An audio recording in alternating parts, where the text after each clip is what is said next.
తనూజని miss అయ్యే వాళ్ళందరూ నిన్న తను లైవ్ పెట్టింది చూసే ఉంటారు. సో తను మాట్లాడిన మాటలన్నీ నాకు చాలా బాగా నచ్చాయి. నిజంగానే తనూజకి అందంతో పాటు ఎక్కడ ఎలా మాట్లాడాలి, ఎవరితో ఎలా మాట్లాడాలి, నిజంగా ఇవన్నీ బాగా తెలుసు. నిజంగా నాకు అనిపిస్తుంది తనూజలాగా ఇలా ఉండాలని. నాకు జలస్ కూడా వస్తుంది తన అందానికి, తన తెలివితేటలకి.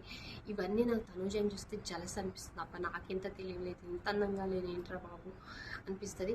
తను మాట్లాడే మాటలు అయితే నిన్న చాలా బాగా నచ్చాయి. కళ్యాణ్ గురించి, పర్నే గారి గురించి, డీమాన్ పవన్ గురించి, వీళ్ళ గురించి కొన్ని మాటలు చెప్పింది.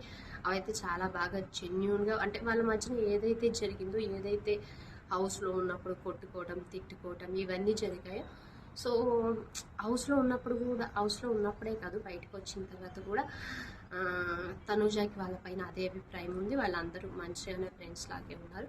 అలాగే కళ్యాణ్ కూడా వాడు ఎప్పటికీ నా బెస్ట్ ఫ్రెండ్, మేము ఎప్పుడు కలిసి ఉంటామని చెప్పింది. సో ఆ పాయింట్స్ కూడా నాకు నచ్చాయి అనమాట. హౌస్లోనే కాకుండా బయటకు వచ్చి మారిపోతారు అనుకున్నాను. సో అట్లా కాకుండా తను జెన్యూన్గానే అలానే ఉంది. సో ఆ పాయింట్లో కూడా నాకు చాలా బాగా నచ్చింది నేను తనూజ అయితే.